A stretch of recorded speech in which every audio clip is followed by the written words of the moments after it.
Ever since the first ancient hunters followed wolves to the location of prey, humans have had a deep-seated connection to canines. We lived symbiotically with the wolf over tens of thousands of years. As curious wolves drew closer to camps 40,000 years ago and shared in the spoils of the hunt, some evolved into the first domesticated dogs some 14,000 years ago. But wolves in the forest remained distant cousins, and indigenous peoples celebrated them in songs and cultural practices. It was only in the Middle Ages, when priests and then fairy tales began to demonize the wolf, that people began to truly fear them. Throughout history, wolf attacks on Europeans were isolated and rare, but by the 1500s, kings offered bounties to kill these evil pests, and in France, wolves were wiped out by the early 20th century.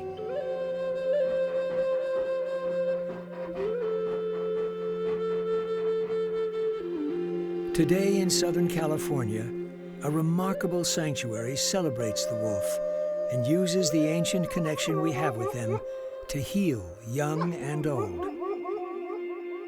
Wolf Connection is the brainchild of outdoors youth counselor Teo Alfero, whose training includes certification to work with the court and school systems in California, as well as extensive experience with captive exotic animals.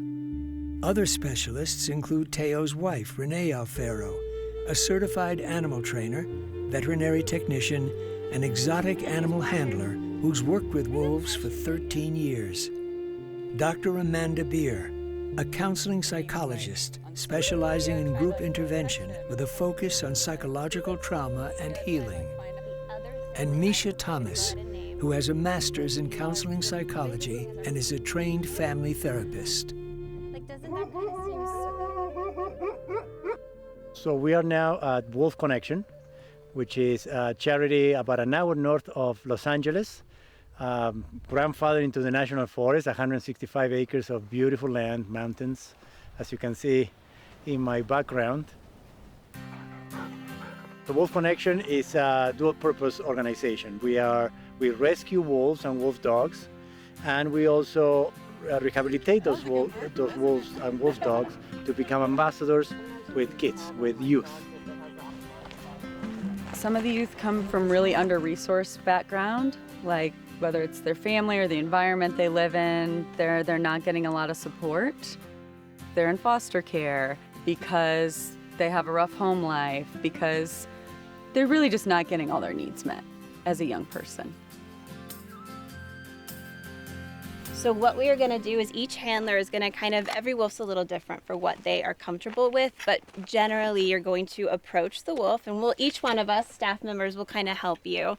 But you're going to approach the wolf quietly, slowly, and usually what we do is we meet a wolf like this.